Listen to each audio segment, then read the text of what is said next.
অপারেশনের জন্য আম্মা কিছু টাকা রাখছিল, নগদে 20,000 টাকা, আরও ছুটকো ছাটকা কিছু 200-100 টাকা এদিক সেদিক ছিল, কিছু কাপড় চোপড় ছিল, নতুন কিছু শাড়ি কাপড় ঈদের মধ্যেকার ধরেন।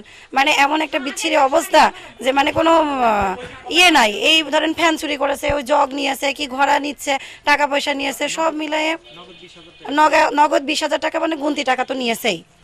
আর ছোটোখাটো কিছু আমাদের কিছু গহনাগাটি বা আমার বাচ্চাদের আছে যে চাঁদের কিছু চেন বলেন, আর ওই যে ছোটোখাটো আংটি টাংটি এই সেই হাবিজাবিতে আম্মুর একজোড়া পাশা, হ্যাঁ একজোড়া ভাঙা চুড়ি, মানে যেটুকু রুমে বাসায় থাকে আর কি।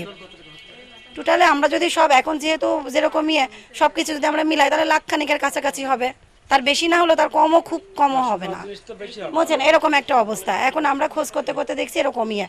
পরে আসলে আমরা তো বাইরের থেকে তালা দেওয়া, কারোর বোঝার ইয়ে নাই, কিন্তু আমরা যেটা খোঁজ করে দেখতে পারলাম যে যেটা হয়েছে আমাদের বাড়ির পেছনটা আসলে পাশের বাসা একটু ফাঁকা, তো ওই সাইড দিয়ে ওঠা যাওয়া আসলে ওরা করেছে, কারণ ওই পাশটা আপনার যেই কিছু